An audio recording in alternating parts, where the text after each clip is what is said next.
Hello everyone and welcome to our channel. In front of me I have HONOR Choice Watch 2 Pro, and today I'm going to show you how to download additional watch faces on your watch.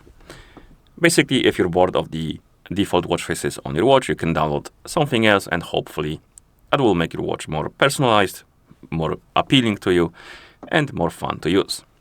So let's get started.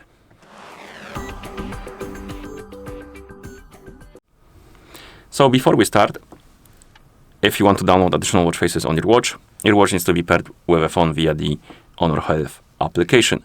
And once the devices are paired together, we can continue. And now we can open the HONOR Health application. Actually, let me reopen it on the phone that is paired with our watch. And once you open the app, you probably will see this page, the health page. You can tap on device, and here select your HONOR Choice Watch 2 Pro from the list of devices.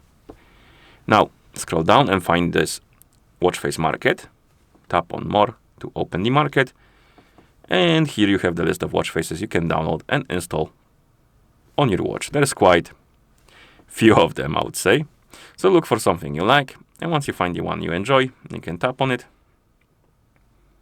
Tap on download. It will start downloading and installing, and once it's done, it will be applied on your watch like this. And you can download multiple watch faces, and at some point you probably will run out of space for them. So you need to go to Me, and here we have the list of watch faces already installed on our watch, and you can find the watch face you don't need anymore. You can tap on it, then tap on the bin icon next to it, right here, or next to apply button, my bad, to remove it. And once you remove the watch faces, you can install something else if you want to. So basically, if you run out of the space, remove some watch faces right here, and then you can install some more. Okay, and once you're done, you can close the application, and that's how you download additional watch faces on this watch. If you found this video any helpful, please consider subscribing to our channel and leaving a like on the video. Thank you for watching, and see you in the next one.